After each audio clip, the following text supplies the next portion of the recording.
Здравейте, хора! Днес отивам на училище и сега е 7 часа сутринта и е 13 градуса, а по принцип е 30. Да, ще стане 30 и да, ето ми е раничката на Пума.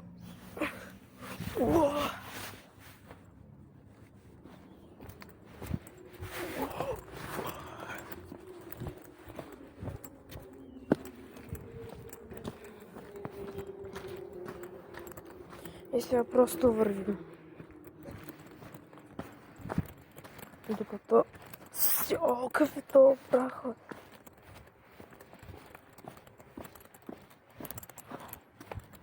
О,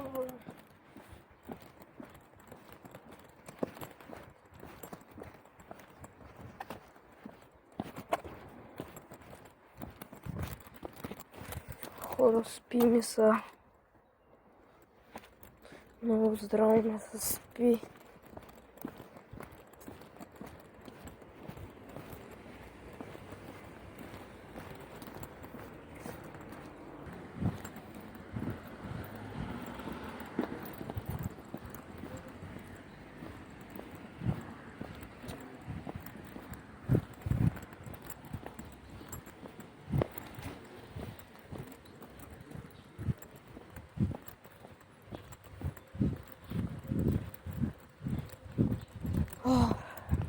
Сега някой ще каже, че лъжа, ама съм 7-ми клас, да.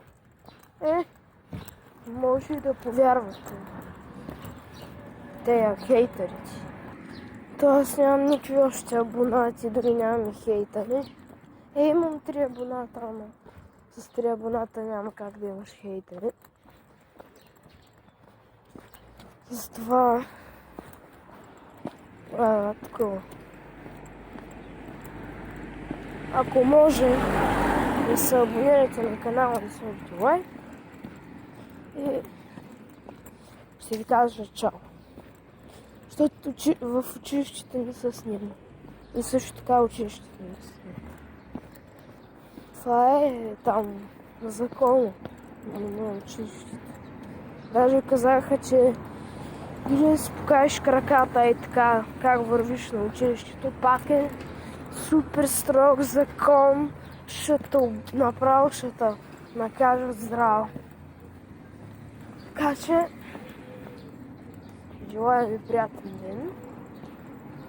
Или вечер, не знам при кой къде. Чао!